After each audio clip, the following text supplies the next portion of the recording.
to Altium Designer University Day 2019.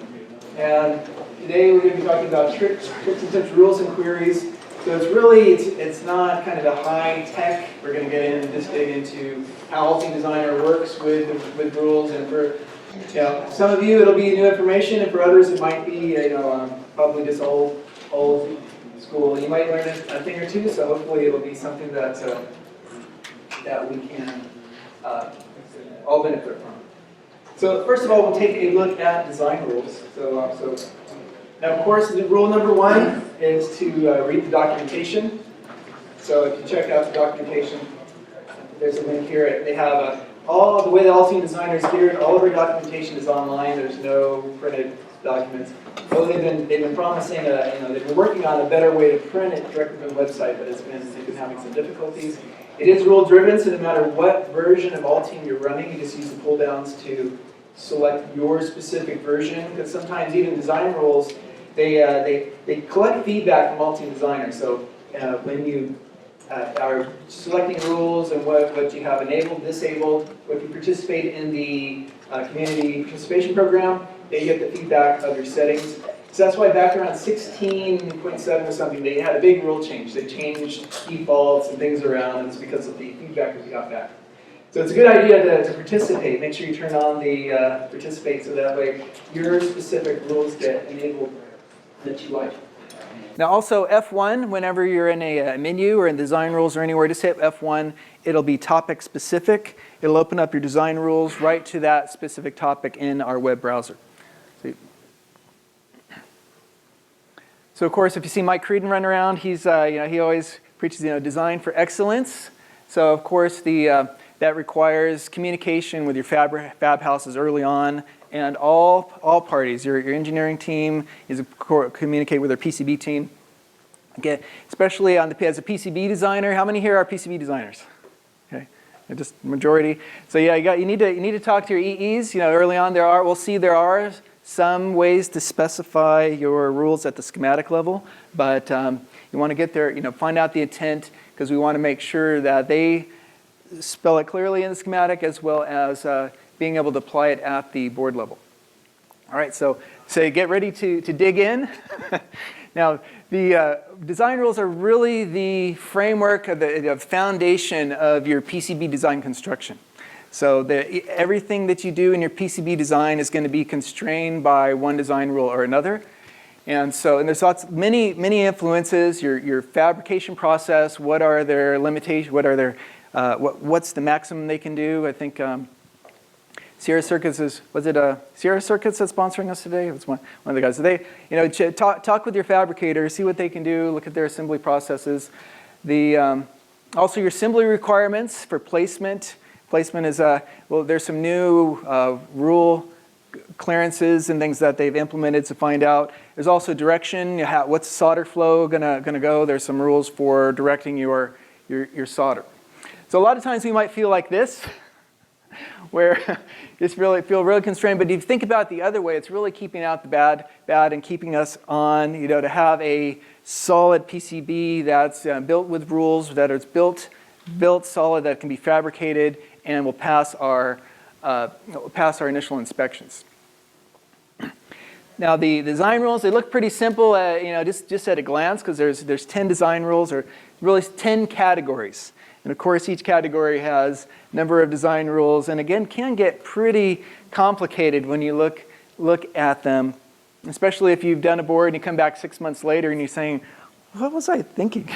What's that rule do? And then you have to look at it. That's why I always recommend, I'll touch on it later, is make sure your design rules, when you always put a meaningful name, give them a meaningful name and a description, because it might make perfect sense now, but in 6 months or later on when you have to retouch that board again, you're thinking it'll remind you what that rule's particularly for.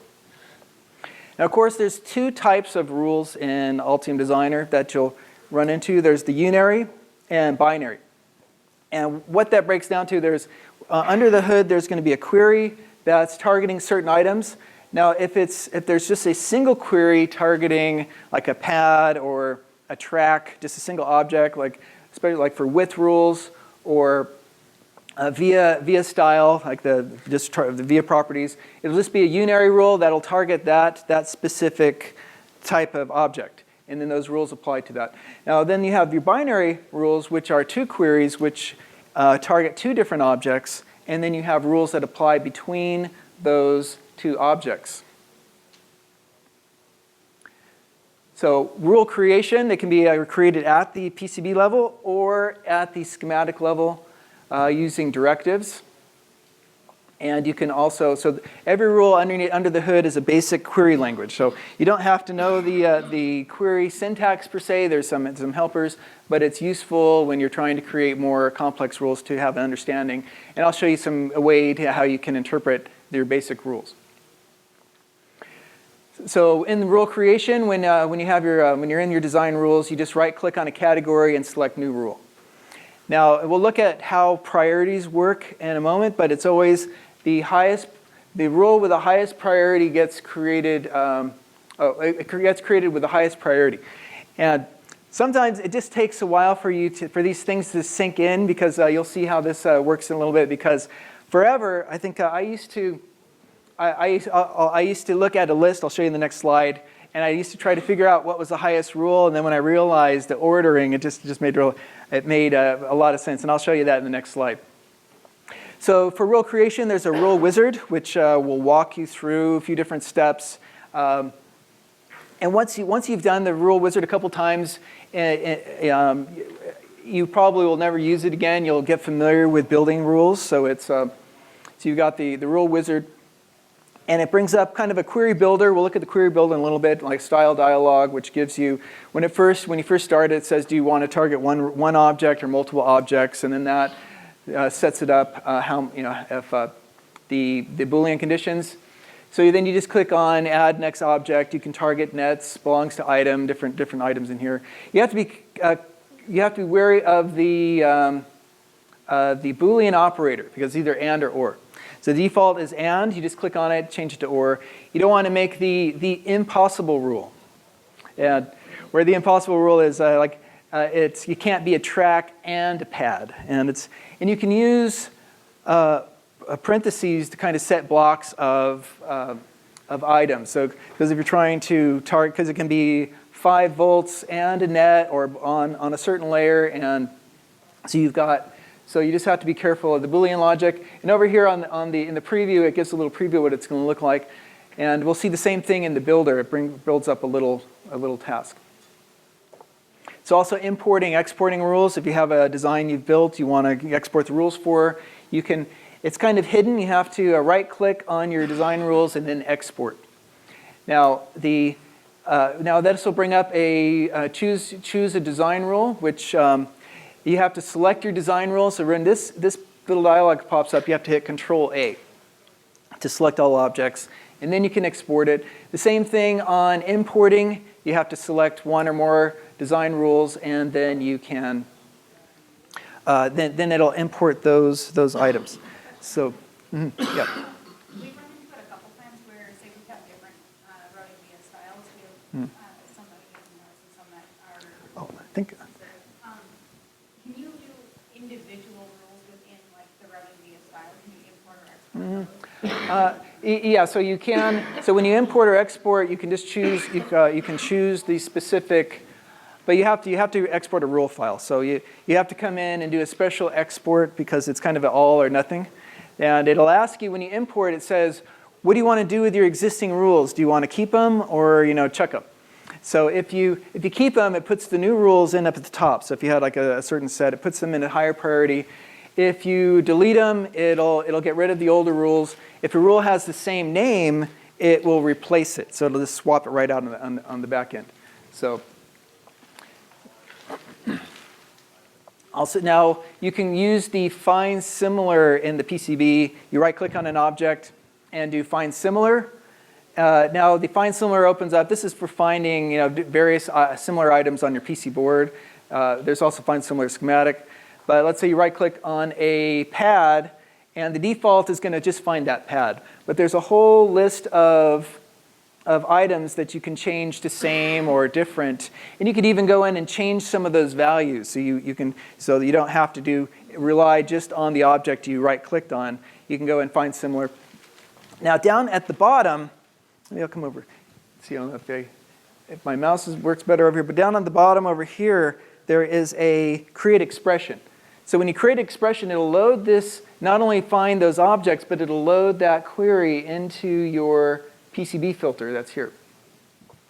And what I like about the PCB filter as well, if you have a query that you set up, you have these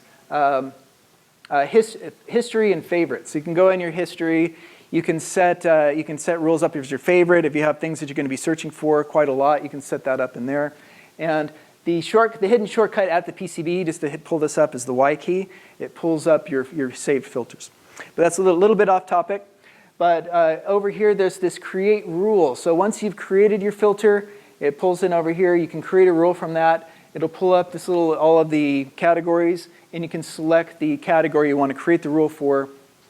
And then it'll pull that query right into the rule. You could just copy, paste, and go there. This is just kind of a quick way to get your filter. Because in here, you're applying it directly to the objects. You see what it's applying, it's affecting. Then you can then create a rule directly into there.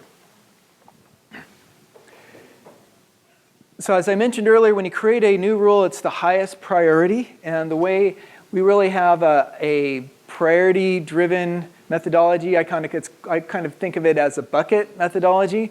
So you start out with a bucket with all objects, all nets, everything in there at the top. And as you execute each rule, it takes those specific objects or that net relation out of the bucket.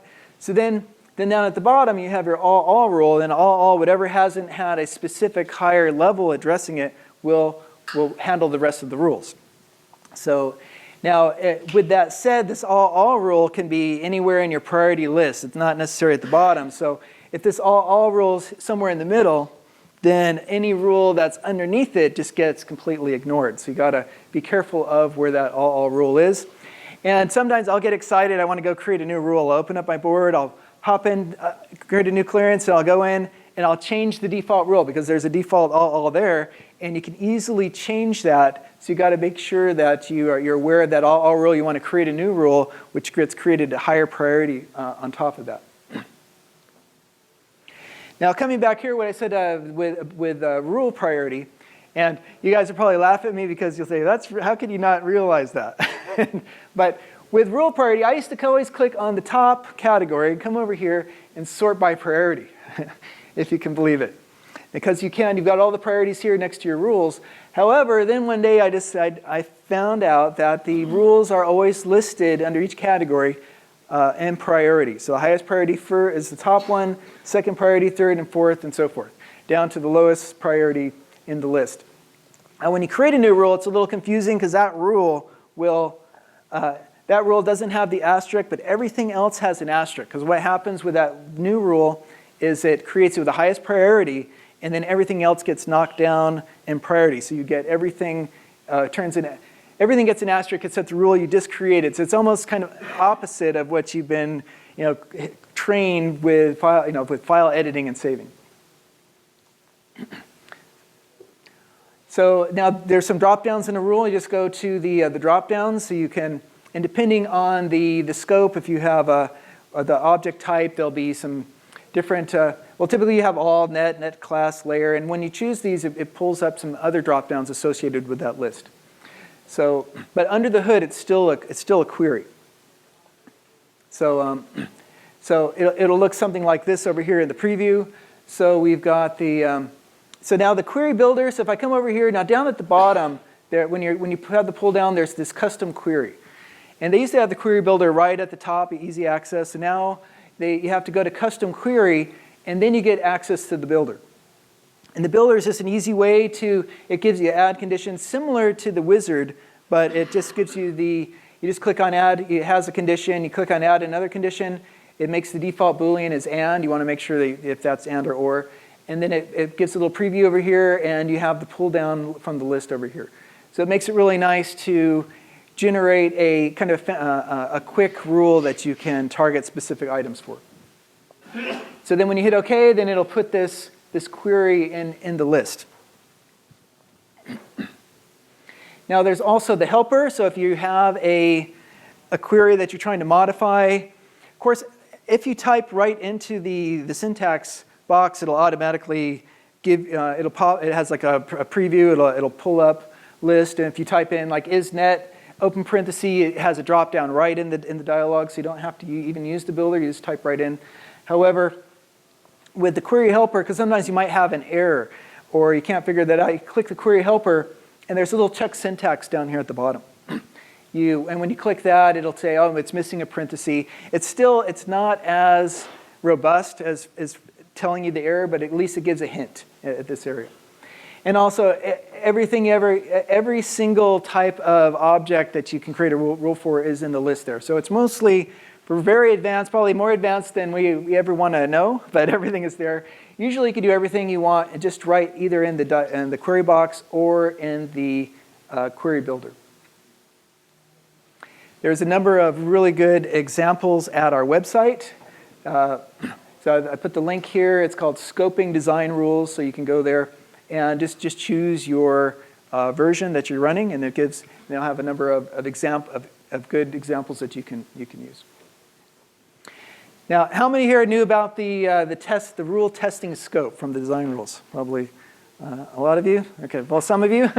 Now, this is really, they added this a few releases back. I didn't check the exact release build, but when you have a rule that's created, there's this test queries button at the upper right. And it's a little awkward because you have to move your dialog out of the way. If you have two screens, you can put this over on the other screen, and you click test dialogs or test queries, and it takes your query and it tells you what objects it's affecting. And it's really useful because if you have higher priority rules that would have applied to this, but the objects aren't getting applied, it'll show you have higher priority rules that are affecting one or more of those objects that you're targeting. Then it has the expression here, and you really are interested in the expression and rule priority is going to be the items that this is applying to. And when you click on that over here, you have a mask and zoom at the bottom. It'll show you. You can't move it around, so that's why you have to. It just zooms in and shows you those objects, so you can kind of get a visual that you're targeting the correct items. And I'll show you another way how to check design rules at the board level as well. So you can make sure, because once your rule list gets pretty big and complicated, how can you really soundly know that rule that is applying to the object that you are intending. And so we'll jump back to that, and I'll show you when we get back to the board. But for now, we're going to jump over to the schematic and look at defining rules at the schematic. Is really, you have your differential pairs. Now, differential pairs, I don't really go into too deeply, but they assume the net has to have an underscore n or an underscore p in the net label, and that's just to keep them to group them. So you have to have like data underscore n and data underscore p, and you can put a differential pair on them. At the schematic, if you create a diff pair at the PCB, you can put in your own suffix on the end, but at the schematic, you have to use underscore n or underscore p. And of course, net classes. And you can define now net classes and rules. They fall under this parameter set. So you would place a parameter set, and you would rename it to. And there's a little label. There's a label on here that typically you'll assign your net class, and then you'll copy and paste that around to different nets on your schematic. So here's as an example. There's once you have a parameter and edit its properties, then down at the bottom you can edit the. Now I apologize. I took this picture from 80/20. I've been immersed in 80/20 the last 2 months, trying to going through the material here, and so they're adding these. Their goal is to add some pop-up property dialogue, so a little sneak peek here. But typically, this would be over in the properties panel, and lets you make the changes there. So then down at the bottom of the properties, you'll have this add. You'll choose add either a net class, parameter, or a rule. And then now the rules, however, and the schematic level are only unary. So except you can add a like a clearance, but the second object is going to be assumed all. So you can't say one, like net A to net B. It's going to be net A assumed to all if you do clearance. However, you can assign a width rule. Works very well. You assign width. Or if you just want a specific clearance, like from power to all, you can then assign that here at the on a class level. So now when you add a net class, there's a net class parameter. You just assign the class here, the class name, and then you have to copy that parameter around and place it on specific nets in your schematic. There's a special directive called the blanket. So when you go to under place directives blanket, as long as the blanket encompasses either the hot end of the wire or the hot end of the net label, you can place your parameter set right on the blanket edge, and then that'll apply for all objects that are in that blanket area. So in this case with net class power, that's here. See, so the label I named it net class, but you can give you can give it a name just to help find it, and then the net class power. So these would all get put into that class power. Now, a lot of times, if you go in a project template, you might have a schematic that already has your power and defined it. In the advanced class, they have it where you have your power ports and other things already all defined. So you just create a blank schematic. A blank project from the template, and you just start copying your power ports and labels around, so you can have already a predefined starting point. So adding a rule, it brings when you choose a rule and you double click on it, it brings up a similar dialog that you see at the PCB level and allows you to create a targeted specific rule. Now also it's not. By default, of course, there's a component class per sheet that gets created. And the reason I wanted to mention component classes is that a room can get created as well that targets that component class, that treats the components in that component class either as a keep in or keep out to that room area. So you can define, here's my noisy components. So I want to keep my noisy components out of this area. Here's my digital. So you can use them to target specific component classes. The default is one component class per sheet, but you can create some custom component classes. When you enable the option down here in the bottom left, which is off by default for user-defined classes, the only disadvantage is you have to go to each component that you want in there and give it a class name parameter, and then with the class that you want to add it to. So it's not. Is this in the schematic or in the PCB? Yeah, this will be at the schematic. But then, with the component classes, then you can find them in the PCB based on the class, and you can assign them into a room, which then you can use for keep outs or keep ins or keep outs for that room object.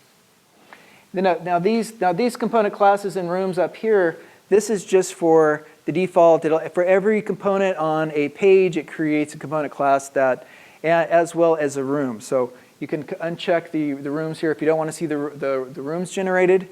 If you're not using them, but the component classes can be useful for finding your components and targeting them.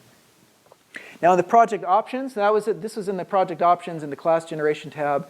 Now in the next tab over, you have comparator and ECO. In the comparator, you want to make sure that to ignore rules defined in the PCB only. Otherwise, it might, when you update your PCB from the schematic, you might see it's trying to delete some of your custom rules. So that way, and I think this is enabled by default, so you don't want to delete your PCB rules.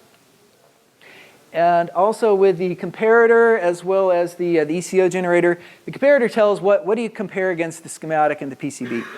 So sometimes when you've defined custom classes at the PCB level, I like to leave them alone in the comparator, but in the ECO, you can tell it not to generate ECO for that. So then it'll give a message of what it couldn't transfer to your PCB, but it won't generate the ECO orders for that. So you can.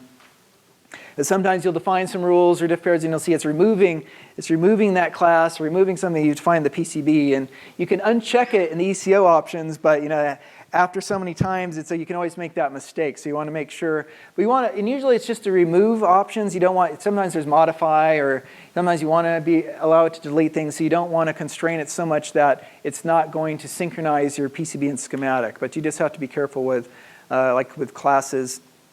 Also, component classes in custom rooms, you can turn off the ECO generation for that, so you can tell that something is different. And going back at the board level, now I always call this the unspoken rule, where in the board you have everything that really needs to reside in quadrant 1, in positive X and Y. And and you'll have your absolute origin down at the bottom. If things get outside of that positive coordinates, they're just difficult to access again. Or I saw this one case came in, customer, they were moving their 3D body over, and it would just shove right back, and they couldn't get it over, couldn't figure it out, because their board was right up at the edge, and then they were trying to push it outside of that edge object, and it wouldn't allow it, so it was throwing it back. Sometimes what I'll do is I'll create these guidelines right at the absolute origin, just as a visual reminder.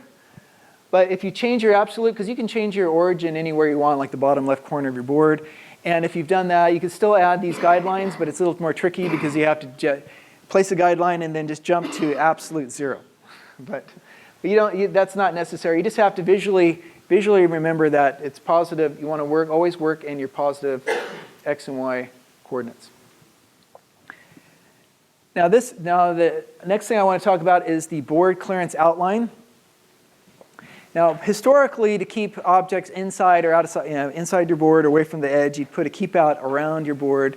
The problem with that is that the keep out line you'd have the thickness of your keep out, because half the keep out would be inside the board and half is on the outside. So you'd have the keep out thickness plus your clearance. They came up with the board outline clearance. Now, how many here knew about the board outline clearance? Okay, good. Probably a little more than half, which is good. So the board outline clearance, once you enable that, this enables objects from the board outline edge, which is here. You also have cavities and cutouts, split barriers across if you're using a rigid flex. Now the split continuation line where it's all 0 is an exception to the rule. So with this, Forum Post came up the other day, they couldn't route across their rigid flex border. They probably, because it's really easy, if I come up here to the clearance and put a value in there, it'll update all of the values in the table, including that split continuation. So then all of a sudden, all of your polygons across your your rigid flex, they grow a little clearance across them. So anywhere you see 0, here it's going to be an exception. And I'll show you an example of that one here. And now, what about checking rules at the board level? Because once you get a substantial number of rules, you can, on an object and in your board, you can right-click on an object, and you'll see applicable unary or binary. Now, of course, applicable unary only applies to one object. So whatever object you right-clicked on, it'll show you the rules that apply. Just as if you right-click on a pad or if it's a ground pad, it shows you the rules that apply to that object.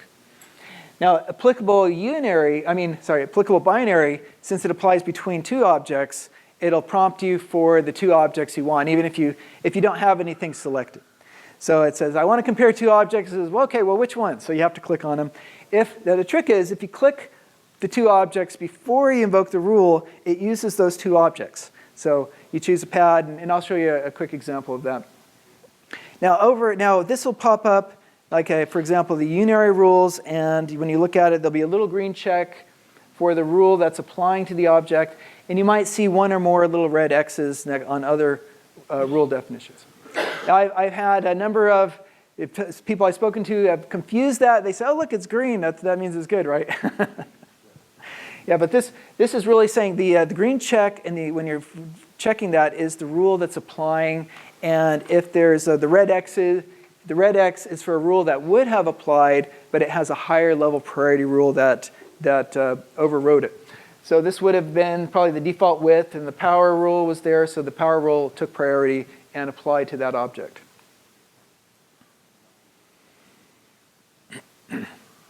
Now, of course, a rule of your board is if it doesn't report a violation, doesn't mean it doesn't exist, and you have to run your design rule checks.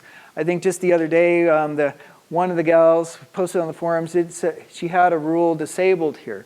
And so when you run it, and there's certain checks that we just don't automatically do because when you generate a Gerber, it's assuming that everything is fine. It might complain that you have shelled polygons, but it's not going to check that you have design rule violations. So you want to make sure that when you go in your design rules, you have both your batch and your online rules. And you want to make sure, as during your design cycle, you might be turning on and off various rules. Like you might have like unrouted net. When you first bring in your board, you might have 5,000 unrouted nets, and you don't want to have this giant list. So you might turn those off. So it might be something that you'd be turning these on and off at certain times. Of course, then you have your online rules. So this will be if you turn on your online DRC as you're moving objects in your board. This will whatever's checked on in here will follow the online rules. So even if you have your online rules enabled, it's only the online rules that you've enabled. The online check enabled. It's only the rules that you've enabled here that'll flag. This is really important, especially like in routing, because if you are routing and you make an error, you might not even realize it until you run your design rule check. So clearance is a good one to have your online. Now, if you click on each of these categories, it will show you the rules specific for the category, and you can notice that the order follows what we saw in the design rules when you're defining a design rule. So if you click on this top rules to check, it'll show the rules for every single category, and you can right-click in there and do an all on or all off for batch or online, so you can quickly turn them on and off. Now the top section for reporting options, now this is an important stop at violations found because that just says it stops from doing additional rule checking. And this can be a lot of times if this stops, you might not see other violations. You might think everything is fine. I think there was an older issue where it wouldn't, even if there are it wouldn't check for violations after. So you could have other violations and it would just look like it was fine. So, but that was an older version. But this a lot of times there's a built-in cap, I think, but I don't know if it's 10,000 or it's a lot. But you want to put in bump this up to maybe 4,000 or 5,000 just so make sure you see all of your design rules at one point. And I'll show you another way to run your design rules to make sure that you accurately check them all before sending them off for fabricating. And also this top checkbox here, if you always find yourself running your design rule and closing the report, you can turn that off. Of course, at the end of the design cycle, it's good to have the HTML because then it has more of a report that you can include. But I always found myself generating it, right-click, close, generate, right-click, close. So you can save yourself a lot of clicks just by turning that off. And I just wanted to mention it here. It deals with design rules. Is the board insight. So when you hover over a design rule, you hit Shift-X, it'll pop up a dialog with your in relation to the violations with that object. Of course, the error we have these DRC overlays, which will give a graphical representation over objects, but there's also these, if you enable overlay markers, it turns these on, and currently when you fix the error, those don't go away. So you either have to rerun your design rule check, or you can go to Tools, Reset Error Markers. That'll just reset all of your error markers on the board. And so, because a lot of times, especially if you had unrouted connections, when you finish a connection, it still has that unrouted connection there, so it's really annoying, and it won't go away from once it's fixed. Now, a very important panel is the Rules and Violations panel. Now, how many use the Rules and Violations panel here? Okay, good. Okay, good. About 30.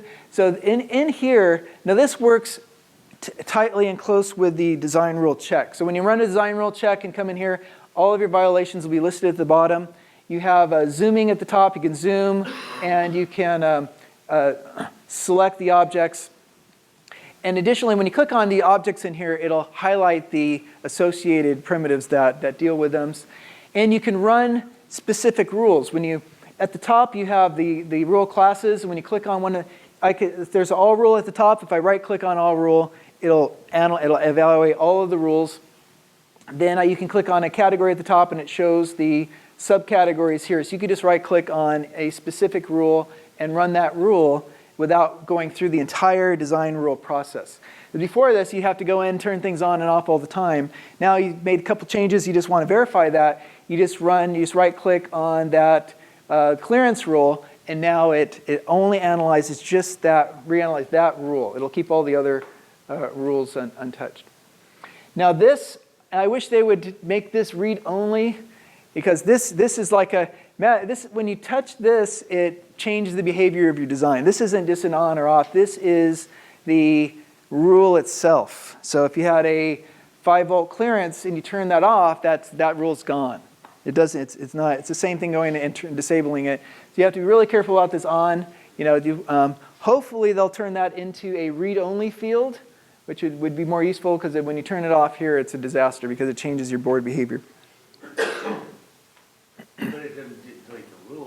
Yeah, the rule will still be there. It's just not. It's not evaluating it. Yeah, it's disabled. Disabled. Okay. But you could also right-click or something like that and say,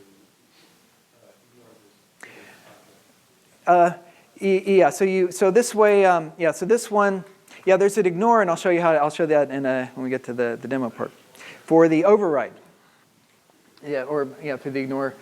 Now, so the violation display, you can control what objects get a overlay on them from here in Board Insight, and you can control the behavior. You can change the style of those, so it's helpful when you're looking to find violations. Now they've just changed how component clearance behaves as far as the interaction of components. So right now the DRC, if you have a 3D body on your component, it's still going to use that 3D body. But if you don't have a design rule check, before it was the kind of the white, I'll show an example of that. Before it was just the white bounding area. Now they have a new concept called mechanical layer types. So the mechanical layers, you can go in and assign a specific type to them, and one of them is courtyard. And so the courtyard, whatever outline you have on that courtyard, defines the kind of bounding area of your component. And it's paired with two mechanical layers. So you can have a top courtyard and a bottom courtyard. So that outline on the top courtyard, when you flip it to the bottom, flips to the bottom courtyard. But the definition of the layer has to be courtyard. Right. So it's a mechanical layer. And So in the mechanical, and I'll show you that when we get into the demo. And so now also then for the DRC, if there's a 3D body, it will use the DRC clearance. Now the horizontal clearance, because now they have component clearance between different components.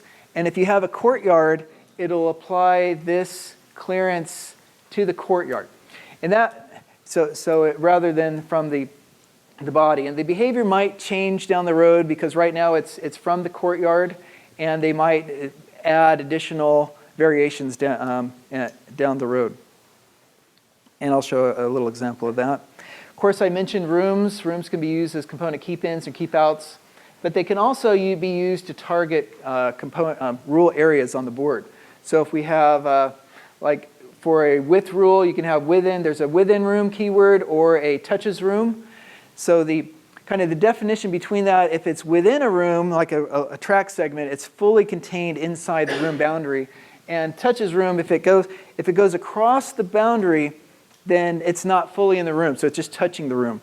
Now, a while back, they changed the behavior of interactive routing. So the second that you route into the room, whether it's touching or within room, it'll change the width. But for application of rules, it's really either within or touches. And so then I snuck this in here. I've been doing 80-20. I had to verify. I had to go and look. I said, it's not an 80-19. But I was looking at creepage. I put in a couple links for, you can see Sierra Circuits has a link to their creepage. We also have a blog. And of course, for high voltage, So they're working on a creepage rule, because typically with creepage, and I'm not an expert on that, but they think they take the peak voltage times the RMS of that to get, and I guess there's some requirements, and then you divide that by 40, and that gives you the minimum distance. And so there's some UL requirements, so they're working on a creepage rule that you can put a slot in there, and it calculates the distance around the slot. So hopefully that'll make it in there. So I put this in there. I forgot that it's not in the product yet, but I left it in there, and if we have time, I'll show you a quick demo of that. All right, so let's jump over to the demo part. Let's see, hopefully I'm not running out of time.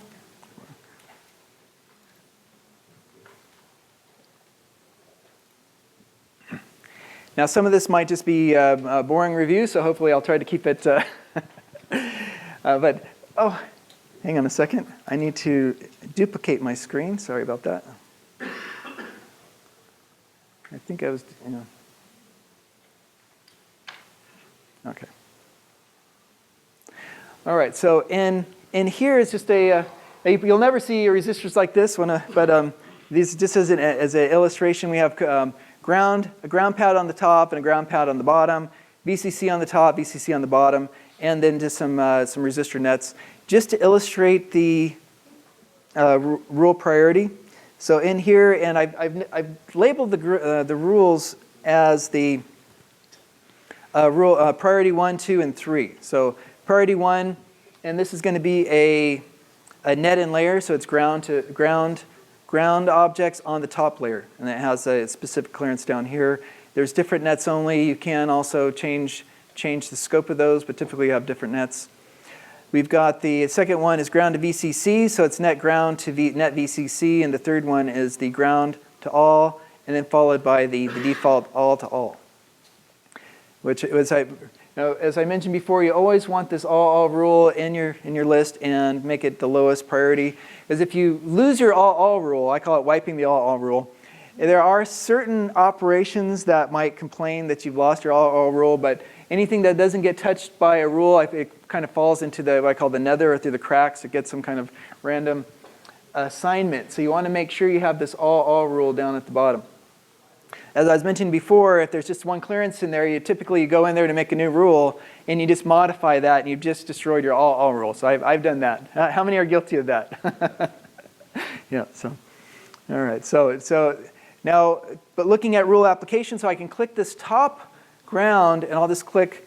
And I can click any of these other ones. I'll just click this top VCC, and I'll right-click and applicable binary. So applicable binary will show the interaction between those two objects. And so now we see, so the green check up here is ground top to all. And you can see now there's the total of 4. There's 3 red X'd items there.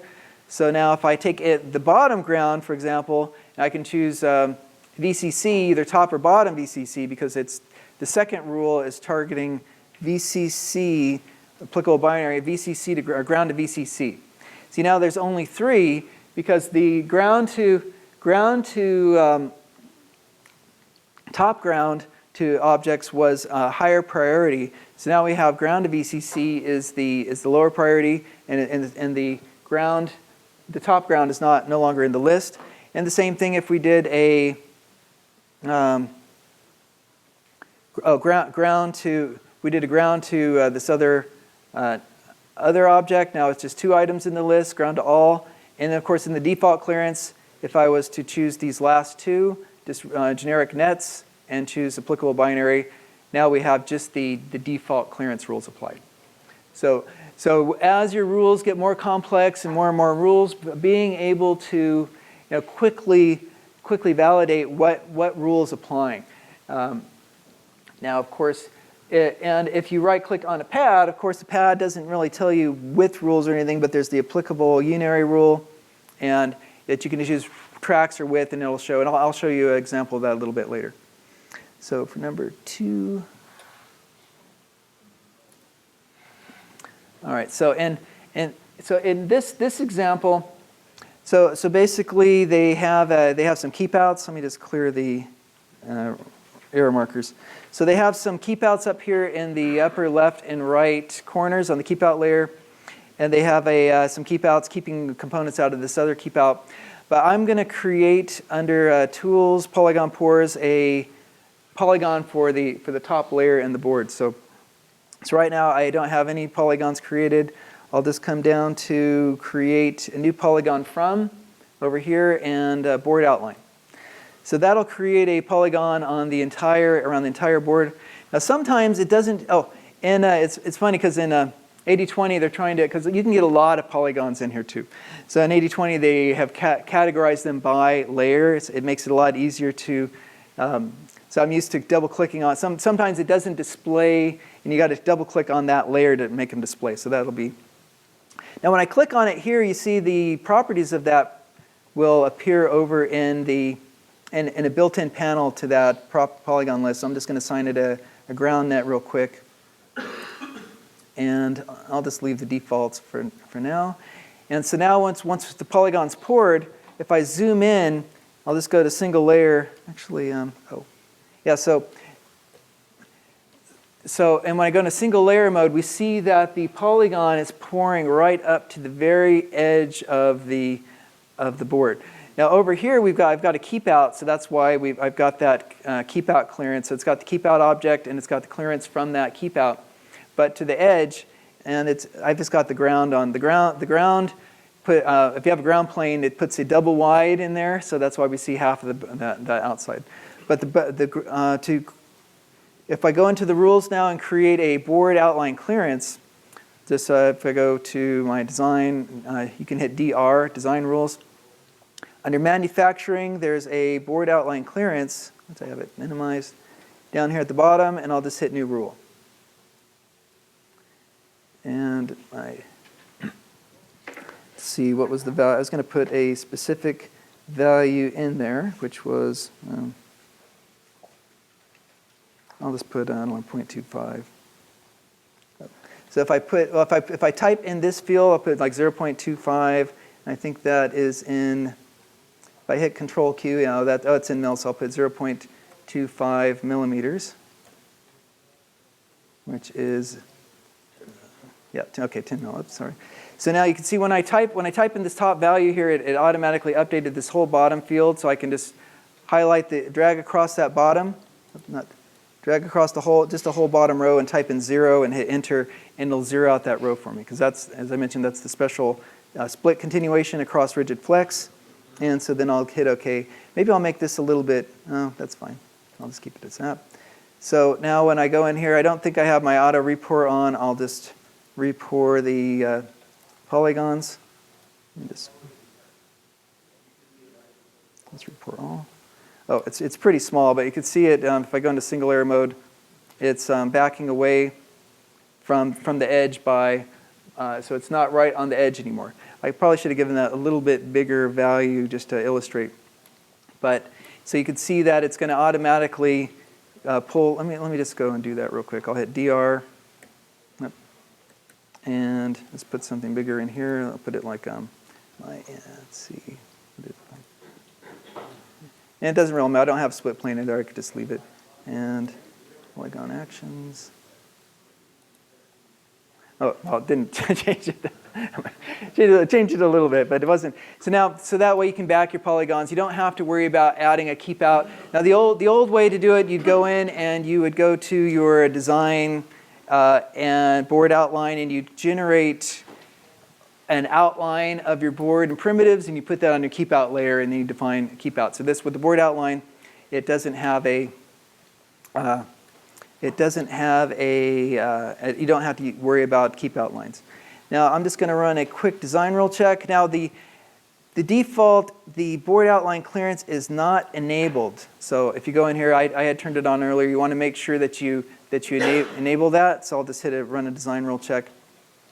And it should flag, see I've got this little, I don't know if you could see that, see this little out of board.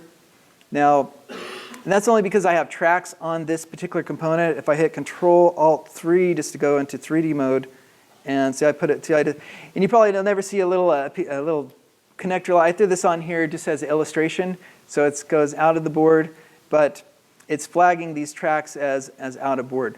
Now I could write a custom exception for that. So if I went into design rules, because that'll typically just be cut right off at the top, but it's just for assembly, because you want, a lot of times you want to make sure where the connectors on the outside reside, at least on the outline. So then that one kind of hangs over. So it's one of those tricky ones. So I think so. In here I can create for the board outline clearance. I'll just make a new rule at the top here.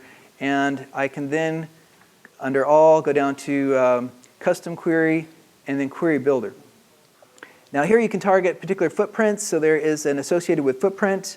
And there's it just happens to be right at the top of the list, although I could target, there's a Con USB micro. I'll hit OK here.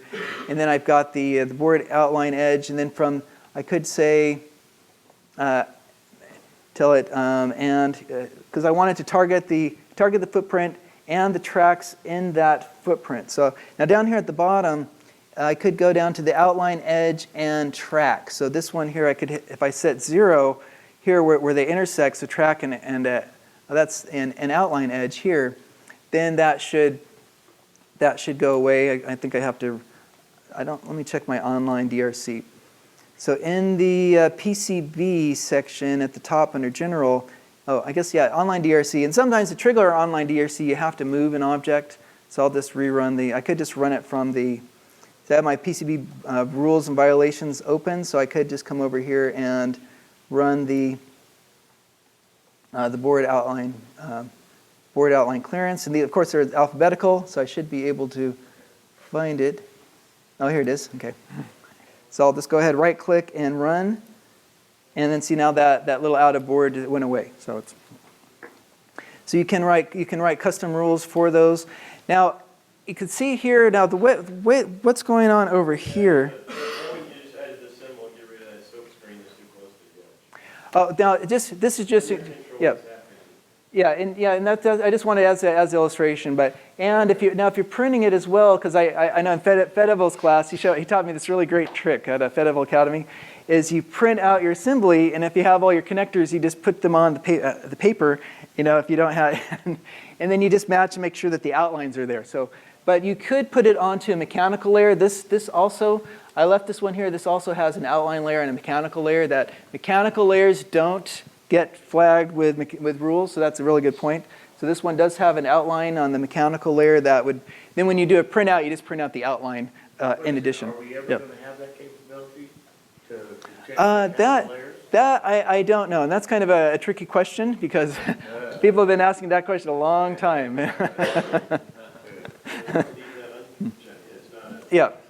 So that's just a way to do an exception, because a lot of times before I'd see a lot of customers that had this where they were trying to write an exception where they had the keep out rule. So, but yeah, typically, like you said, just get rid of that and just use your mechanical layer.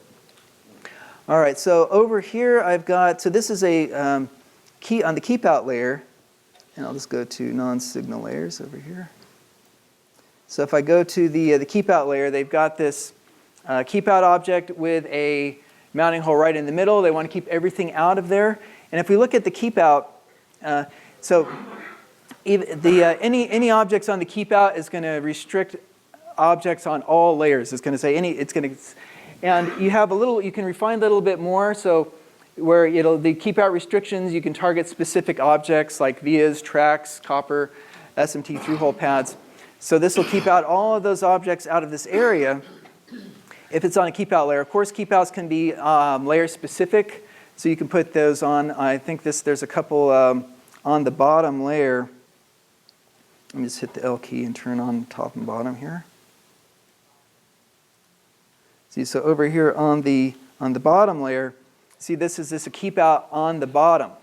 So they wanted to keep out any objects in there in case there was some sort of a press fit that goes onto this so that you can have object layer specific keep outs. But if it's on the keep out layer itself, then it's going to restrict for all layers. So, and just there's I'm going to get out of single layer mode. So there, just to show you, I'll show you two ways to do it. If you can write a rule to do an exception, it's probably the better way.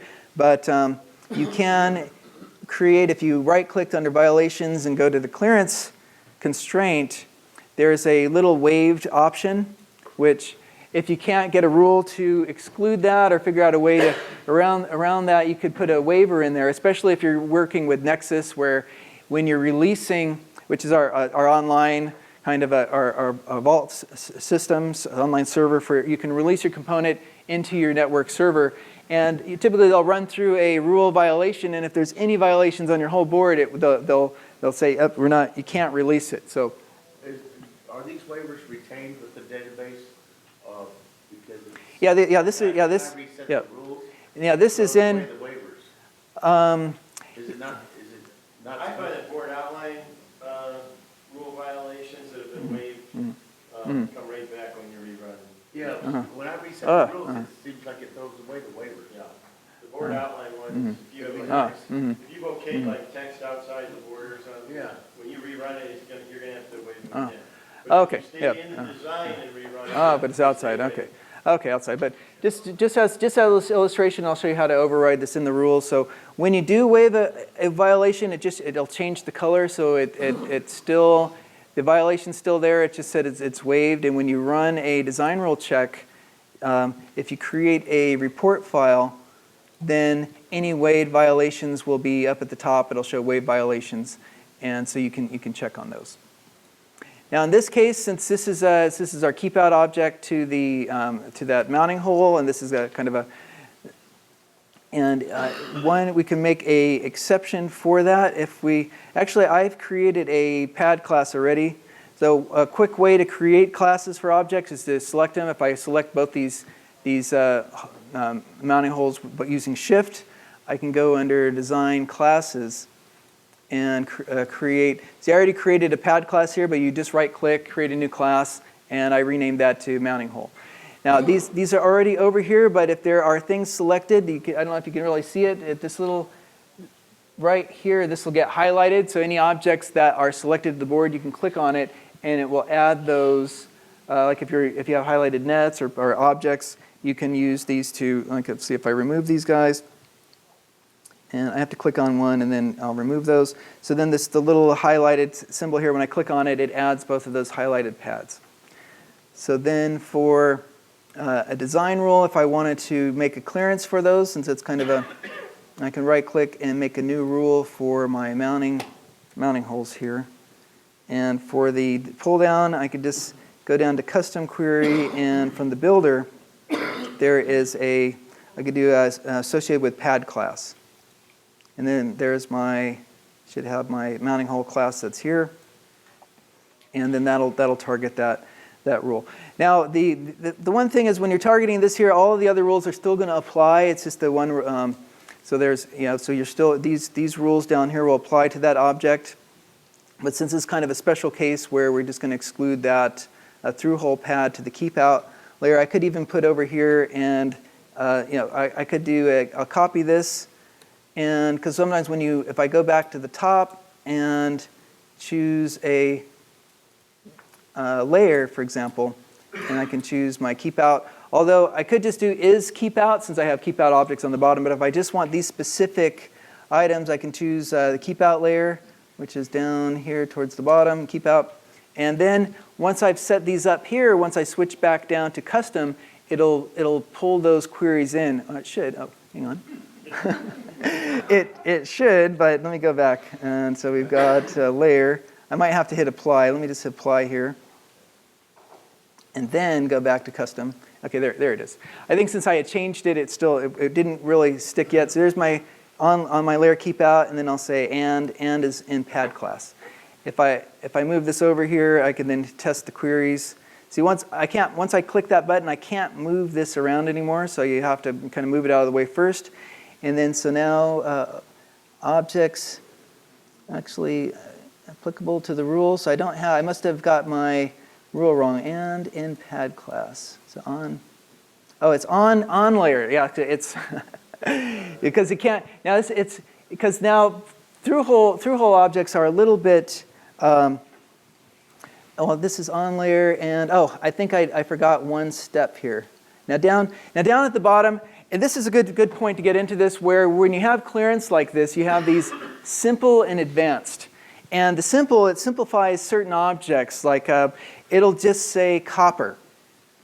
But copper really consists of fills and regions and polygons. So if I click on, but I don't, this is a region here, and I don't have that in the list. See, I forgot to set the rule, that's why I didn't apply. So if I go from simple to advanced, now I have the breakdown. Let me just make this a little bigger. Now I have the breakdown, I have my polygon, my fill, polygon, and region.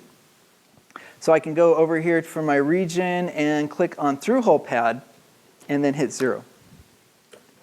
Since this is, now what I was thinking before, which if you're trying to target a through-hole, like any pad object going through your board that's on multiple layers, if you're trying to target a specific layer, that's where you can run into trouble because it really exists on all the layers and it lives on the multi-layer. So sometimes you can go, there's a special keyword exist on layer or things, but it's tricky to target when you have a multi-layer pad object. It's tricky to target that directly. So I'm going to target region and through-hole pads, and now let's just see if I click my test queries if I have, I still don't have anything there. It should have, and yeah, so it should, because it should grab those. Let me make sure I got the right, so region and through-hole pad. Oh, now it shouldn't make a difference, but I've got it. Let me see. But that it should write it, and then it would override the npad class. Oh, all right. I think I need a second cup of coffee because this. Remember earlier I talked about the impossible rule. This is one of those moments. So in here. See, because this is on layer, so I'll make a second query, and so it'll be on my keep out layer, and because we're talking about clearances now, so between two objects. So I can't. So although it's the interaction between them, but we really have to go in between them. So now when I do the test query, it should. Okay, now I got the two objects, which should. Let's see, rule. Okay. Oh, so we've got expression. First object and expression is here. Okay, so now we have those two objects that are selected. Looks good. Then we can go ahead and click OK, and now that those are gone. All right, so let's see if there. Oh, another thing I wanted to mention is the similar between the simple and advanced in the rules is for planes and polygons. So if I come down to the section called plane, see that, and this is a little tricky because there's plane layers and then there's polygons on signal layers, but they have them all under the same plane. You can take a polygon and flood a signal layer and it acts like a power plane, where planes they're negative layers, assuming that they're solid copper, but any objects you place on them removes copper. So when I go under plane, I have my power plane, connect, and clearance, which targets planes. Then I also have my polygon, which targets polygons, which are on signal layers. So that's kind of, if you're not familiar with the concept, now in here, but the way that you define the rules are similar. So I can see why they're grouped. So if you look in here, there's a simple and an advanced button. The simple targets a pad or via. But now they've added this advanced mode, because before you had to create a custom thermal relief just for your vias. You'd have these different rules, and one would be direct connect, one would be thermal. Now they have an advanced rule over here where you have your through-hole pads, and since this is a polygon that can exist on outer layers as well, that's why they have a surface mount thermal connection. And then over here you have your vias. So if you wanted to make your vias direct connect, you could just make your via direct connect over here. Same thing for your polygon for your planes. So the power plane connect style, you have those connects over here. So if I wanted to go over to advanced, now in the power planes we just have pads and vias. So if I wanted to make my vias direct connect over here, I could. If I wanted to change the release style, I have some options for changing the relief on there. Now the way that the planes will go, so if I go to my plane layers here, let me just go to all layers. So if I go to my internal plane layer over here, you'll see the thermals are getting created around the pads of these components. And if I press, there's a special key, control. If you hold Control-Alt and press 3 to go into 3D mode, Control-Alt keeps the same zoom. So let me press Shift-C. So, it takes me the same zoom level, and then I can press, there's a single layer mode available in 3D. So I'll hit Shift-S, and then I just click on see here's the top, the polygon. So you can make, sometimes polygons can get ugly, so I like to look at them in 3D to make sure that that it looks clean. And here in the internal plane, I could see the thermals, make sure that those look good in here. And this gives you kind of a preview before you go to Gerber's that, just give a glance over. Of course, if you have a really busy board, it's difficult to look over. But sometimes you can, there's a special rule for planes, because although a lot of designers like to use polygons to flood signal layers, but the only disadvantage there is that there's no rule check for starved thermals. So if you get a pad too close where it's overlapping, especially if it can carve away all of with the overlapping thermals, and it can actually starve, what they call starving, because you can get a thermal around here and you can get some of these are just not connecting to it's not connecting to the overall copper. So in your design rule check, there is a setting over here for report starved thermals. And that's only available on plane layers. So that's one advantage of plane. If they can add that to checking in polygons, then because there's advantages of using polygons in your design versus planes. And so there's pros and cons, but that's just one of them for using planes. But although using signal layers is the disadvantage is there's no routing allowed on plane layers. So it's only for through-hole connections, or Clearance rules are not respected by planes. right. Not like Yeah. polygons. Yeah. Right. Exactly. Complex Exactly. clearance rules, you should never use power planes. Right. Exactly. Because the planes they have a special plane clearance. So that other rule in their plane was plane clearance. So when you have a via going through there, it uses that clearance rule in order to back away, versus the polygons will use the clearance to back away from the objects. Now let me just pour this. I wanted to show you guys when you create a room. If I place a room here, I'll just do a design rooms and place just a rectangular room. So you can create rooms on the fly. Yeah, you can create rooms on the fly. It's just that when you import your schematic, sometimes it wants to get rid of it, so that's where you have to go, and you have to go to the here under Project Options down at the bottom. You've got under ECO generation. If you look for anything that shows remove down here, you'll find removing. See, there's remove net classes. So I have that set to ignore differences because you might create net classes at the PCB level. It's a lot easier. You can have predefined ones at the schematic, but I'll create, and it's really, you just select the copper and you can right click and then create a class from the selected objects. It's really simple that way. Then we've got there's a remove. So you're removing differential pairs and things if you've added. So anything that says remove, here's the remove. See, remove rules is here. But sometimes if you deleted a rule in the schematic, you want it to delete, there's certain cases. So there's not a real solid win-win case there. And then one of these is that structure classes, parameters, and nets. And the other one should be remove rooms right here.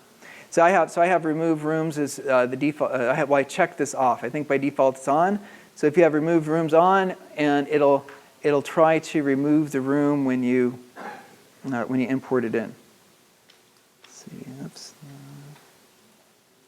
So in here, there's two ways. If you create your own room, I can either double click on the room itself to assign a value up here. You see the default is false, meaning that it's not going to target any components, because a lot of times it'll target a component class to move those components.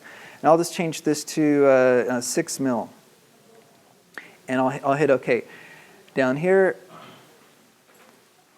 and if I went to design rules, the room lives down at the bottom. So if I come down here under placement for room definition, see there's the one I just created, but I can come in here and I can change the name of it here. Now when you're dealing with component classes or rooms or things that are named that you're going to target in a rule, you want to make sure that you name them and then create your rule. Because the rule doesn't track the changed names currently, so if I make a rule targeting the 6 mil room and I change the name of this room, that rule no longer finds this room. So you just have to be careful about, you want to set up your rooms and your classes as well. So like in here I can come up and in my width rule, I'll make a new rule and I'll just call this width 6 mil room. And now in here, there's no, if you go down to the builder, there's no room selection. So this is just one of those things you have to remember. So you could just type in, you start in typing within room, and it pops in, you hit enter, it'll pop up a listing of all your rooms. I'll select my 6 mil room, and I'll say, or touches room. And there's my 6 mil room. Now for width, as you're interactively routing across the room, you don't need that within room, but during the interactive width, but with the, and I'll come back to here and I can show you that. And let's just make it, whoops, I'm going to put that rule in. Let's put 0.12.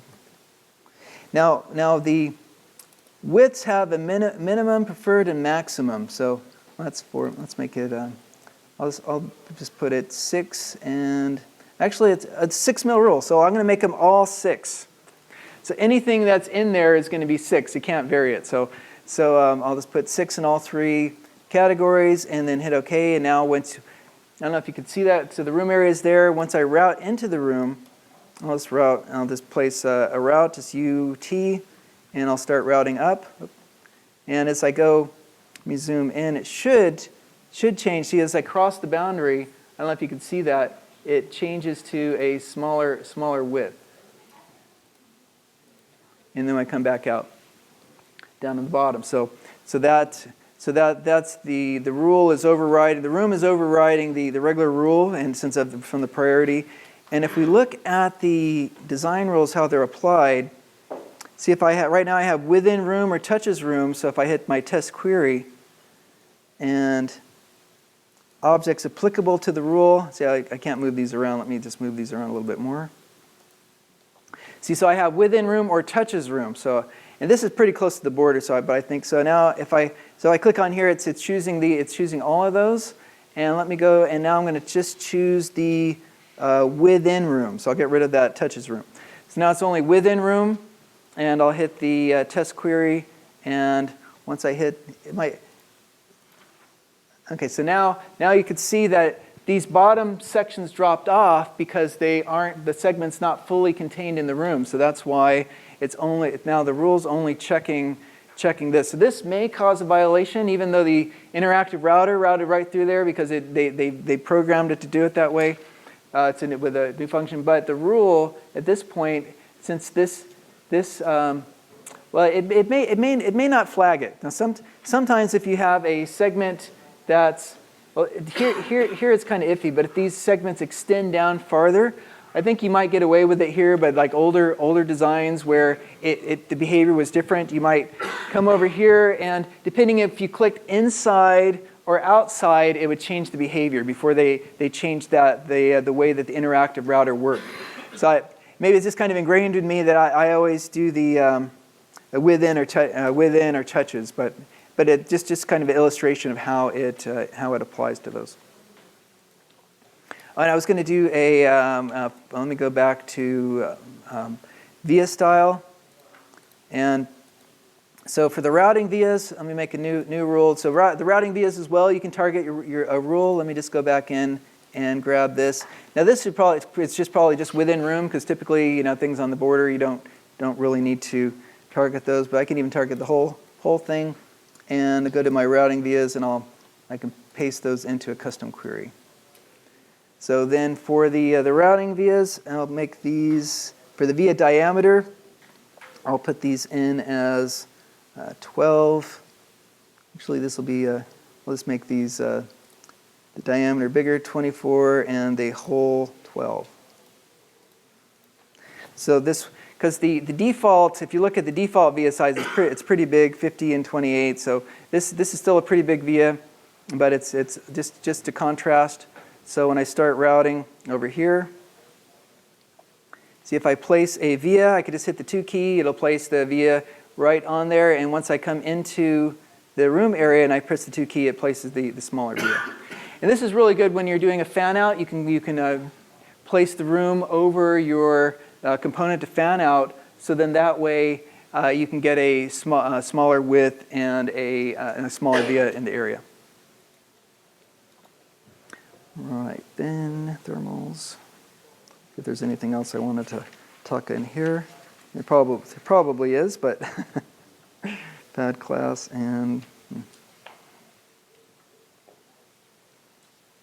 clearance with cut. Okay, so I think that's good. So now let's just pop back over. Sorry, to the next.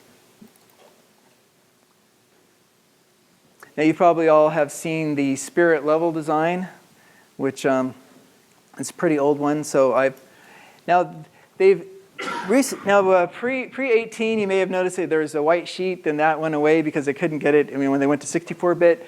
So sometimes you might see this white sheet return, which there's a custom mechanical layer type called sheet. So if you have that enabled, but to turn your sheet off, you have to press your L key, and it's over in the. Don't think there's a way. Oh, which one? Oh, I just press L. So yeah, so I pressed L and it brought up the view configuration over here. And then under layers and colors, under system colors, down at the bottom, you have to expand it. There is a sheet and line area color. There might be another way to turn it off, but if you hit the eyeball next to that, that'll turn the white sheet off. And it could be useful, I think, if you turn off the. And it used to be when you turn off the, there's a way to turn it on and off in earlier versions, and now they brought it back, so I'm not sure how the best way to do it. So now, as an example for the courtyard, so I've over in in this view configuration dialog over here, if you edit a mechanical layer, you have and I have one here that's it's called. It'll be under it. It'll move it once you pair them up. It puts them under your component layer pairs. But there's one called Courtyard. Okay, so if I edit the mechanical properties of this, you'll see that there is a bunch of types that they've assigned for mechanical layers. Now with 1,000 layers, you have you can do a lot of things, but you could also get in a lot of trouble too. So you gotta make sure you set those up correctly. But so here, when this is set to courtyard, what'll happen? So I have my courtyard is paired with mechanical 9 and 10. So now this over here doesn't have a courtyard assigned to it. So when I click on it, actually this one doesn't. Oh, this one doesn't. Oh, this one does. Well, why isn't it? It should only highlight my courtyard. And maybe they changed it. Typically, it only highlights the courtyard. I've been using 80-20 for 2 months. I probably should have checked. But typically, only the courtyard will be highlighted. And I'm not sure. And then when you see, so then when I use my avoidance, it should back away from the courtyard. And so what I wanted to show was that with this courtyard over here, when I move this other component over here. Let me see. When you're moving it, right now there's a moving mode. I'm ignore. If I hit, if I hit R key, so there's a void. So I was using Shift R, so it's going to be the R key. So R key will avoid that, so it won't let me go in. If I hit R, it'll push things out of the way too when I'm in a push mode. And then there's an ignore mode, which just allows you to go right into in there. But with you can see all the way down at the bottom, it has they call it dynamic reconnector. So right now it's if I click it, so it's in avoid mode. I'll say so here when I click on this one here, the courtyard comes all the way down to the bottom, and when I come up, it's going to stop right at that courtyard line. And with the down under placement, we have our component clearance, And from here, if I make a bigger clearance, I'll just make it something big, like 150 mils, so it's not too huge, just as an illustration. So now, with the new rule, it'll back away. So if I come down here and see, so now when I'm moving up to the component, see now it's going to use, I'm just going to highlight, I'm just clicking on it just to show, so you can see it better. But now when I come up, now see now it's if I measured this, this would be probably close to 150. So I could do R for reports, and there's measure primitives. And a primitive, if I click on two primitives, it'll tell me the distance between them. So it's right, that's about 152. It's using the center lines of those. So typically it'll go from the edge. So but it's really close to 150. So you can use that courtyard and in conjunction with the rule clearance to keep your components at a certain. So if it's not a courtyard, it's like a dumb geometry. Yeah, this will take if it's not a courtyard. Yeah, if it's not a courtyard, it looks at all your mechanical and your text on mechanical layers, and it. So then this does allow me to use mechanical layers. But not a DRC. This is only for the component clearance. It's kind of like a special case. So now, however, they're investigating other ways, because right now, and that's not, well, it's not entirely true. It's partially true what I just said. So what happens? See, this has a 3D body associated with it. So if there's a 3D body, the 3D body now does the DRC clearance check for your component. If I was to delete that out of there, now it uses the bounding box, but we can now control the bounding box with the courtyard. So then it'll use this entire area as not only keeping your components a distance, but also a DRC. It's just that right now, once you have a 3D body in there, so if we look at that over there, it's got see these have the 3D body on them. If I was to delete that out of there, then it would use this entire shaded bounded area. All right, I've got an existing design with an existing layer set. Do I just double click on the layer over in the layer palette? Yeah, as long as you have a mechanical layer as courtyard, and see these objects here. No, this is. I've got the two layers set yeah. here. Yep. They haven't been. I haven't created the layer pair of them yet. So I've got to create a layer pair of them first. Yep. All right, now I've got that done. Now, but they're not courtyard. They're just regular. Yeah, they're just mechanical. You don't have to do anything, and these can be defined. This is defined right in your library. Okay. So at the library level, then when it comes in, it'll use the mechanical pairs at the PCB level.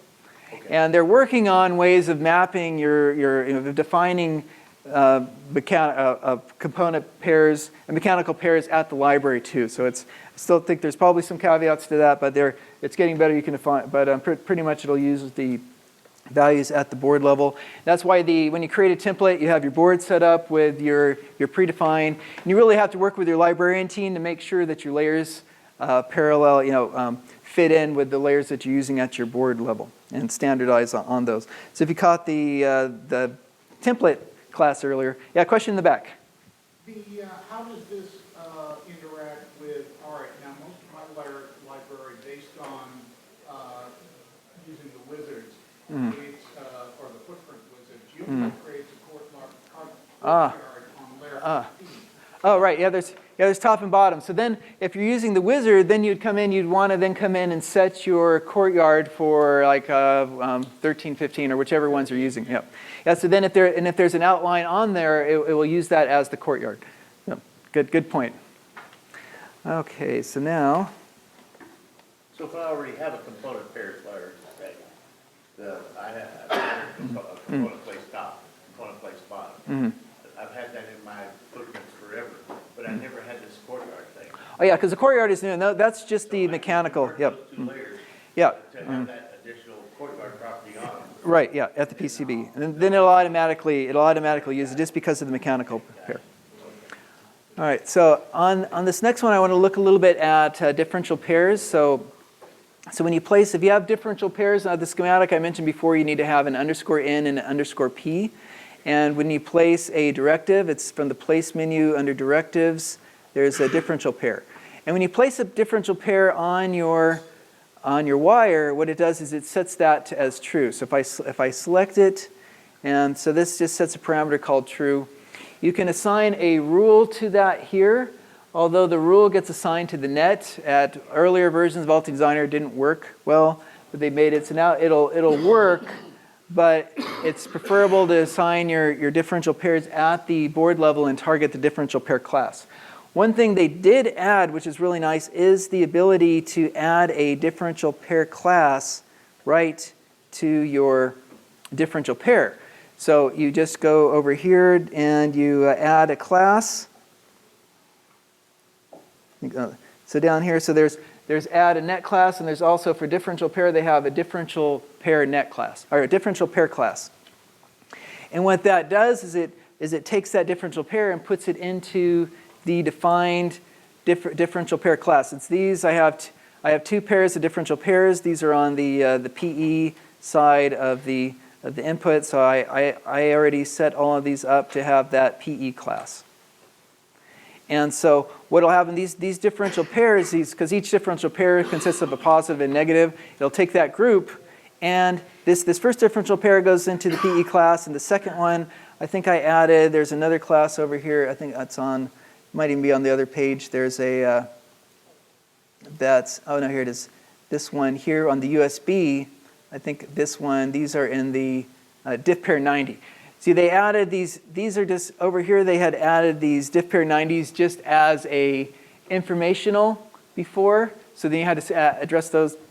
See, they didn't put any there. This was the, this was in the older days, so now in here I could come in here and I can say this is a diff pair net class and put them into my diff pair 90, and then I can assign that class to a impedance rule at the PCB. So. The informational ones, does that get passed to the PCB? Oh, yeah, no, which one? Oh, yeah, these. No, you had the diff pair 90 on as informational. Oh, yeah, this is just a parameter set without anything on it. So and this is, I grabbed this from one of the templates, and they had that on there. This was our PCI template. So it already had that on there. So I've seen other reference designs and other kind of designers use this where they set it up and they'll have either a node or something on there saying, but now at least with the class, it gets us one step closer to making sure that we can assign our differential pairs at least. Now the next step, I hope that we can get the rule assigned to that class directly. So because if you assign a rule to this differential pair net, it just assigns it to the net, not the class. What about the informational stuff? Can we use that in the rule? Oh yeah, and now with these here, and I didn't show that earlier when I guess let me go to this one over here. Now these parameter sets here are see, this is net class A and B, and this is how rules work a little bit. They have a built-in logic when you're assigning at the schematic level. If you assign it for a specific net, it'll target the net. But if I put that rule on both of these, then it targets a net class. So it kind of moves things around. So I've got this parameter set is set to AB on both of these. You can turn those on and off, but there's also a mini mode you can do if it's large. When you go to tiny, it hides. It makes it really tiny, but it hides all of the. Even if I turn this on, I guess I could turn that on. It still shows the parameter. But here, if I add a rule to this parameter set, like for width, I can add a width over here, and I'll just make these 25. This one doesn't have the all one. You have to put them all in individually. So now if it's targeting a single net, when I import those in, it's over on this one. When I import them in, it'll just target that single net. So I'll just import these rules here.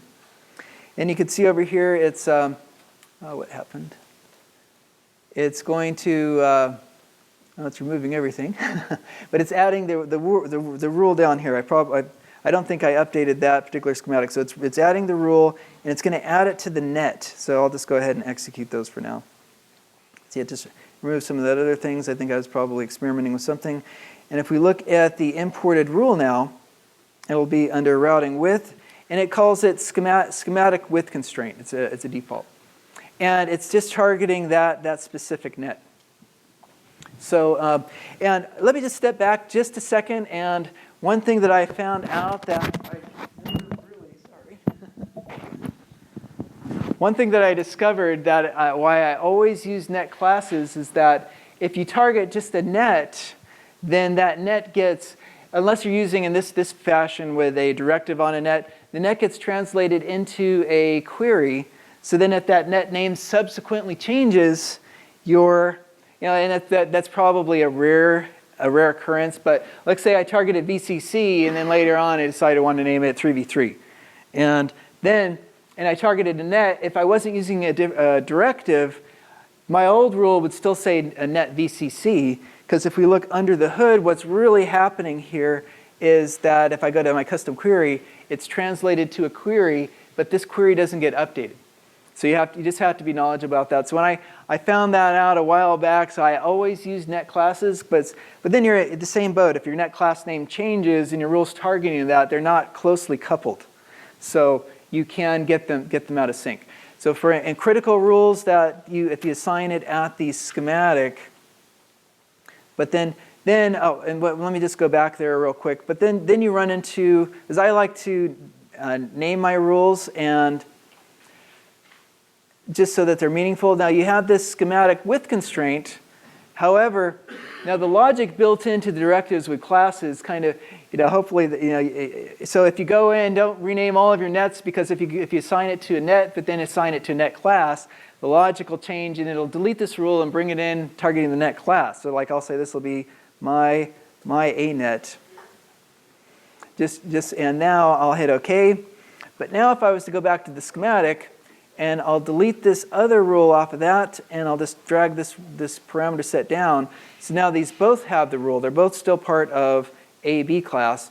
And I guess I didn't show you that. If I look over at the PCB panel under nets, see here's my A/B class. It's got both net and A and B in there. So if I go back over here, I've now added that second rule to this parameter set.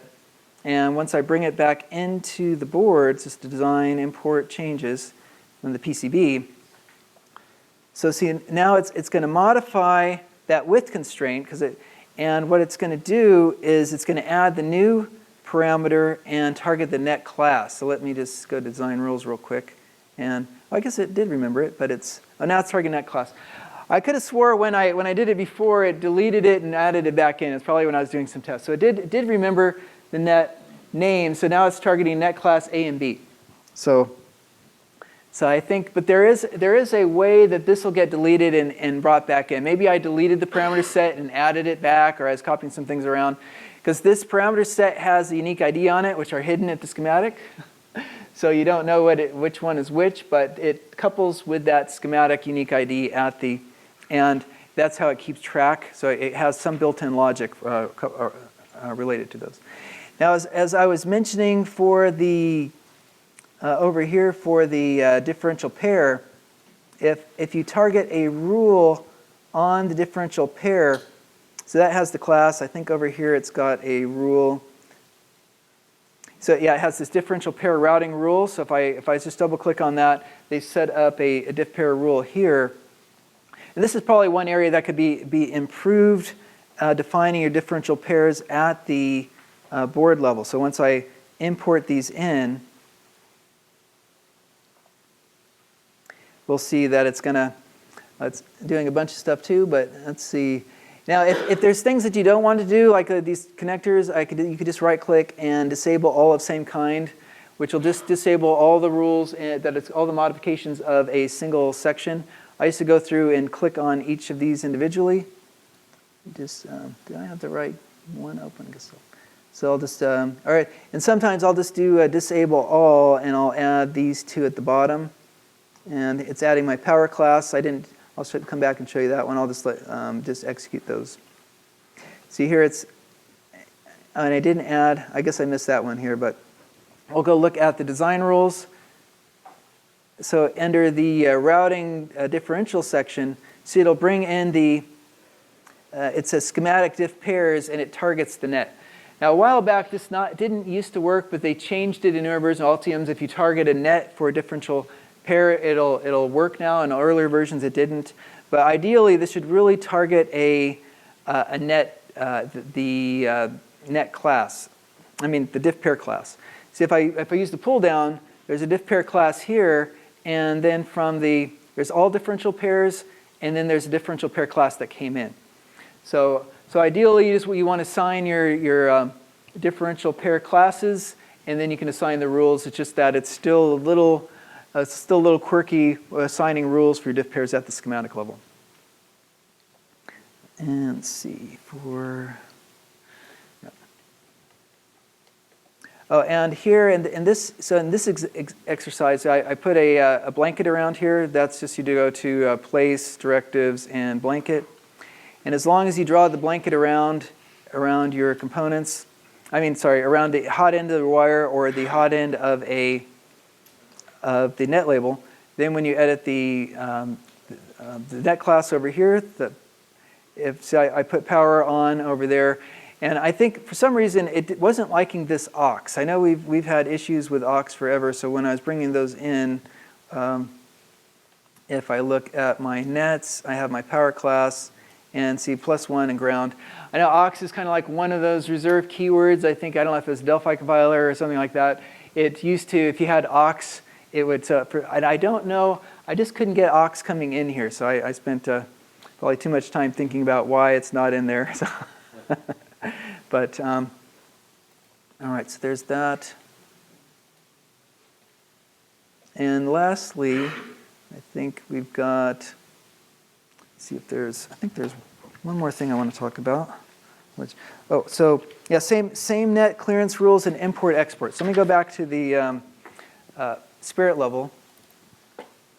And so in here, if you go under design, as I was mentioning earlier, there's really no same net clearance errors. Same net clearance rules. So a lot of times, especially with vias, when you want to make a same net, I could just come down to custom query and just type in isVia. Now, I forgot to delete all out of there. So I have my isVia that's there. A lot of designers would put like isVia or ispad and set it to any net.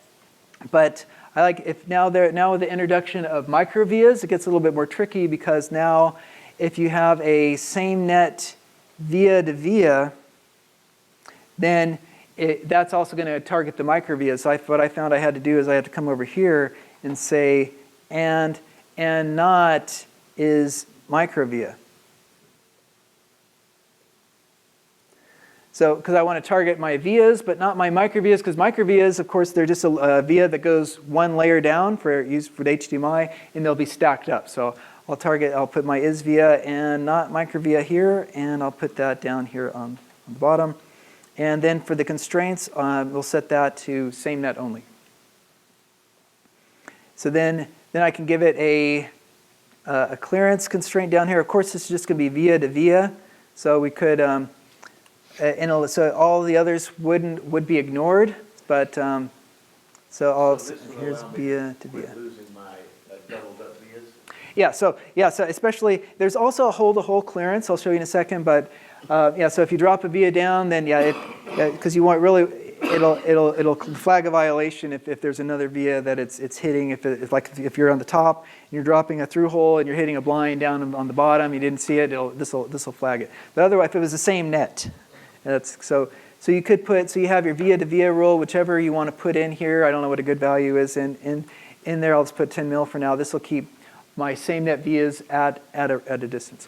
Or if you ever gain enough courage to use our auto router. Now the auto router doesn't, since there's no same net via rule, it'll just tack vias together. So once you set up the same net via rule, it behaves itself a little better. So you have same net via rule. Now for microvias also, let me show you the hole-to-hole clearance, which is down here. Under manufacturing, we've got hole-to-hole clearance. And so they've added a checkbox here for allow stacked microvias. So otherwise, this will be they want to keep your holes at a distance from each other. So you can, if you have stacked microvias, of course there'll be vias that are stacked right on top of each other. So, This is in 19? yes, yeah, so that's 19. Yeah, so they introduced the concept of stacked microvias for a while, but they've been working on improving them over the releases. Now in here too, so we have the hole-to-hole clearance, and there was another thing I wanted to talk about with microvias. Let me see if I have my note here. Via style, frontier thermals. But there's I know there's one other thing I want to talk about stacked microvias I don't recall, but now for importing, exporting, if I wanted to import a rule set, of course I mentioned, now I know that a lot of people want to see a button down here at the bottom, so especially in bigger corporations, they say trying to teach their users this is kind of tough. So you just right click on that and choose import. I think I have to hit apply because I had a rule going, so I just right click over here and import rule. So you have your import and export. So if I want to export, if you have a design, you can export out your rules and import it into another design. Or if you've downloaded rules from a manufacturer, you can just choose your, make sure I got the right import rules. Now, of course, in here you can choose one or more rules or just Control A, as I mentioned earlier, and then you can select your rules to, I think I've got one over here. I thought I put it right in here, but I've got here's a, and some of these, well, now when you import it in, it'll ask if you want to clear your existing rules. If you hit yes, it'll just delete them. If you hit no, it'll bring the new rules in with higher priority. So if you have them in there, now, so any rule under any category, it brings it in as the highest priority, and it bumps down the other rules down to lower priority. Okay, then let's see. There's one other thing I wanted to mention about microvias here. Oh, well, let's take a look. See what time we got. Oh, we got a couple minutes. I wanted to show impedance rules because if we go back to the design rules real quick, if you go to your width, there's a impedance profile that you can set up, but you have to create the impedance rule of the layer stack up. Now we've incorporated the Symbian analyzer into the layer stack up. So if before you had to put in your own, not DR, but if you hit the OK key, it brings you right to the layer stack. I have one rule. If you were one thing you have to remember in AltDesigner is OK. When you hit the O key, it brings up all of your common options that you'll access. Just hit the K key, it brings up your panel. OK brings up the layer stack. All right, so in here there's an impedance profile. So once you come in here, you just hit the plus key. I actually tried this in the mini PCB and put in some of the values. Some of the impedances didn't quite match up, but they might have calculated it externally. So, but on the most part, all the internal layers matched up quite a bit. It's just on the outer layers they're off by like 0.7 mils. So it's probably just the layer thickness or something. But so once you assign a board layer an impedance profile in your stack up, so then you've got when you click on the impedance, you have your target impedance here and your tolerance. So either 10 or 15. Usually you'll have some specs in your data sheet of what the tolerance should be. Then you can then go and assign that at the board level. So back over here, design rules, we've got the width rule. Now I can use the impedance, I can check that, and I have a little pull down for that over here. Lastly, I want to talk about the via styles. As I mentioned, some rules that have 3 different values. You have a minimum, a preferred, and a maximum. So same thing with width, via style. And this means that you can use the minimum or any value in between up to the maximum. Now for width and routing via styles, you can toggle between them, min, max, and preferred. Now for vias have a special option, which are templates. But in order to assign your templates, because every time you place a pad or a via, it automatically creates a template based on the IPC standard, based on the hole size and the pad shape. So if you already have vias in your board, so a lot of times what I see designers will do, they'll have all their vias kind of lined up on the side of the board. So then when you come in here, all of the templates are defined, although there's a pad via library that you can import your via templates from. But you have to have them predefined before you have access. Oops, I forgot to plug in earlier. And then you just come in here and you enable the, you can also add a description here too, because otherwise they're all in metric and and it rounds, it does some rounding, so you can add a little description here to make sure you get the right ones. Then you can cycle through the enabled via style templates that you have enabled. So that's just a difference between min, max, and preferred. And I lied, there's one other thing I wanted to mention, probably a few more. Now in here, and for the width rule, there's this option, there's check minimum, maximum width, and there's also this option to check minimum, maximum width for physically connected.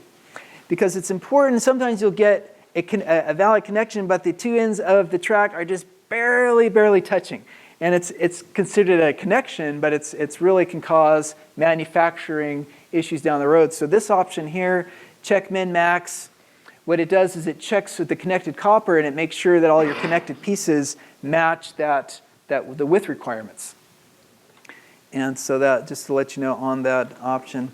And so I know there's probably about a half a dozen other things I want to talk about.